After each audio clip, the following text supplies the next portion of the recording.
Revalidation, very much the buzzword. What actually is involved in revalidation? What's new? Revalidation is really straightforward. It is the replacement for the old prep requirements for nurses and midwives. What it does is allows nurses and midwives to be able to reflect on their practice and evidence and demonstrate that they're safe and effective in their practice. It allows them to use the code and live by the code by reflecting in their daily practice. So that, I guess, is the headlines.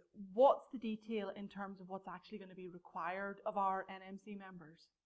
So that's really quite straightforward as well. The NMC has a microsite that people can go and look at, but the general headlines around that are required to do 450 hours of practice over 3 years, 900 if you're registered as a nurse and a midwife. You're required to have done 35 hours of continued professional development. You require to have 5 pieces of practice-related feedback, 5 reflections on your practice against the code. You also require to have indemnity insurance, which if you're an employee of NHS Grampian, it already provides for you. When you've got all that collected, you then require to have a reflective conversation with another registrant who may not be your confirmer, who's your manager, and you also require to have a confirmer conversation to allow them to sign you onto the register. Obviously, this is a process that falls upon the individual NMC member, but as the employer, NHS Grampian, what are we doing to support our nurses and our midwives? I really can't emphasise enough that this is absolutely the individual registrant's responsibility. As an employer, it's important that NHS Grampian supports its staff. So we've been working really hard for over a year now. We have a short life working group looking at revalidation, which has representation from each of the sectors, who are busy working away trying to get information, education out there to staff and managers to understand the process so they can be fully engaged in it.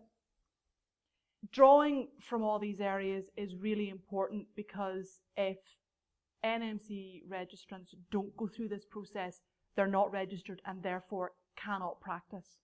Absolutely. People would be unable to practice if they do not complete revalidation within their 3-year cycle, and they would not continue on the NMC register, hence they wouldn't be able to uphold the contract agreements that they have with NHS Grampian, therefore they couldn't work as a registered nurse or midwife. And finally then, where is the help available? Because this is a big change. Where's the help available? Where should NMC members be looking for their support? So there's lots and lots of support out there for folks. So registrants can be looking at the NMC website and the microsite, as I suggested. It's got really useful, easy to use documents that guide you through the process. It's got some blogs, it's got some webcasts that you can have a look at to see what people think of it. Locally, we have a whole network of practice education facilitators and practice development unit who are supporting individuals to understand the process of revalidation and educate them around that.